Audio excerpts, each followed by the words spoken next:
All right, welcome to the MS and HR Management Info session here at Golden Gate University. My name is Luke Cowan. I'm an enrollment and admissions officer here, and this is our program director, Mr. Mike Horn. Let's see here. So at GGU, we've been serving students since 1901. We are located in downtown in San Francisco area. We were one of the first universities to offer flexible online programs tailored toward working adults. We have an alumni network of 70,000 plus alumni and professionals. And with our faculty here, we have courses taught by professors who are leaders of the Bay Area companies and excuse me, learn both theory and practice that you can apply in the real world. And I will pass this on to you, Professor.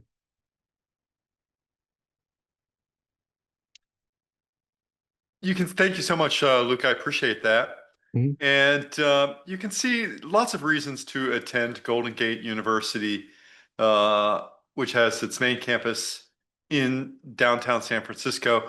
We're California's oldest private not-for-profit university. We're accredited by the Western Association of Schools and Colleges.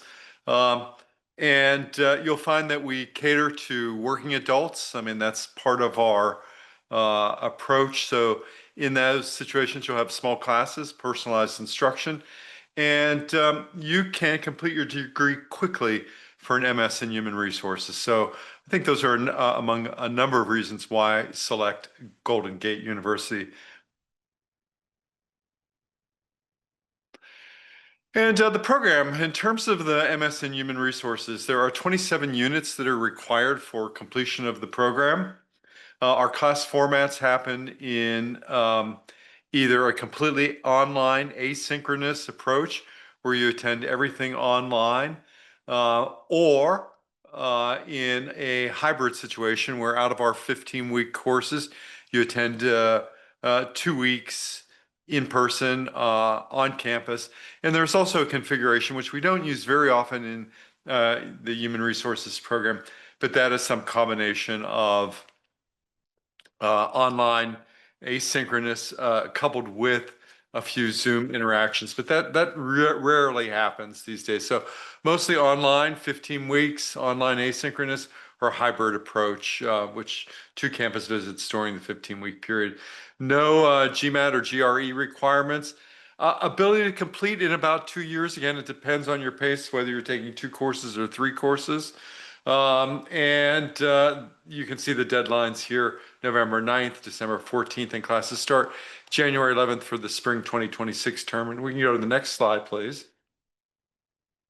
This is the curriculum. What I love about our curriculum, which is SHRM approved, Society for Human Resources Management approved, is that we have a very hands-on approach to human resources, where you essentially go through the entire hire to retire process in the curriculum. Start off with human resource workforce trends, a broad view, then next around talent acquisition, acquiring and retaining human resources. So much AI going on in that space now. Interesting that our courses are covering it. HR as legal partner, think about this as employee relations. One of the things that HR professionals deal with often.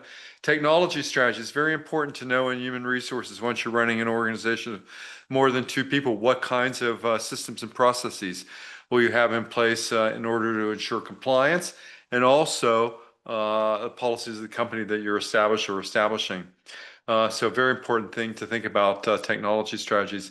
Total rewards, total compensation. One of the most important things that we do in human resources, though it's often a finance function, is to make sure that people get paid.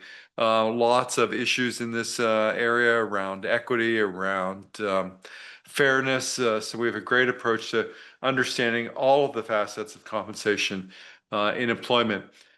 And then we also have a course on learning and development. How do you help people, particularly in this era of AI, learn and grow and develop?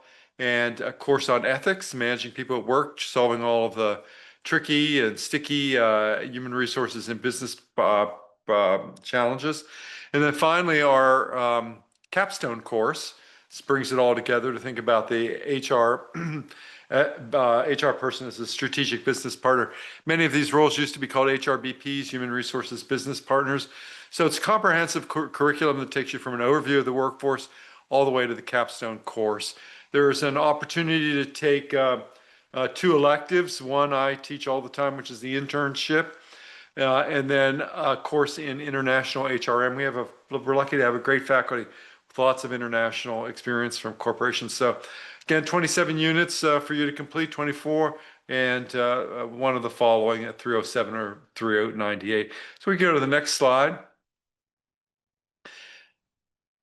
And, I think that one of the things that, I mean, having managed lots of human resources people in my career, having been an HR executive, I think one of the things that's greatest for career growth in order to grow your career, develop your career, is to acquire this master's in human resources. Because what this helps you to do is it helps you have a bigger picture to drive organizational success. It also gives you a framework, given our courses in those 27 units we described, how to lead ethically and sustainably, and to bring an inclusive focus. I think one of the things we're proud about at Golden Gate University is our focus on diversity and inclusion and how we bring all voices to the table in the spirit of learning, and then leveraging data for strategic decisions. I bring a big background in quantitative analysis in human resources and people and culture data.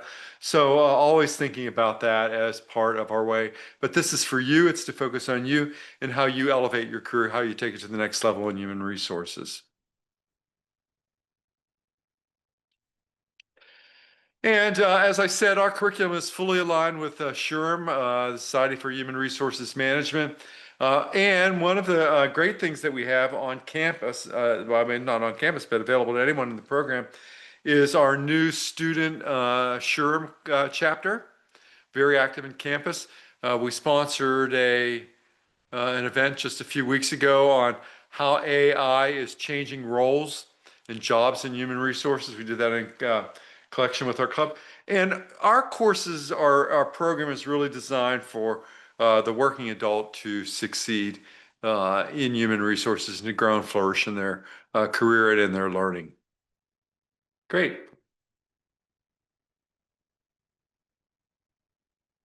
All right, thank you so much. Thank you, Luke. Yeah, absolutely. So for the admissions requirement, you do need to have a bachelor's degree from a regionally accredited U.S. institution or its equivalent.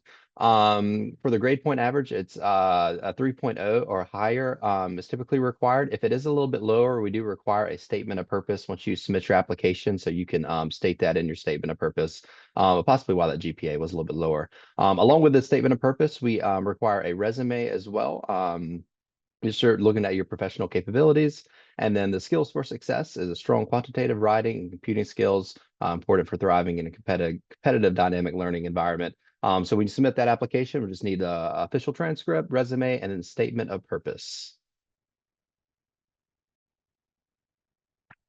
And for financial aid, if you're using FAFSA to fund this program, we have our FAFSA code here at the bottom. That is 001205. It's FAFSA code. And to learn more about financial aid, you can go to ggU.edu.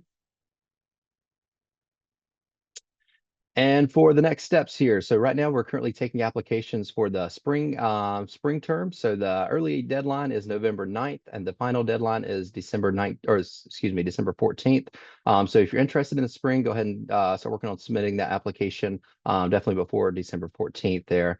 And when going through submitting your application, it typically takes about 10 minutes to submit that in full. However, you do need to do this in one sitting, as you're not able to return back to the application once started. And then again, once that application is submitted, you will receive a decision, or an enrollment advisor reach out within 48 hours.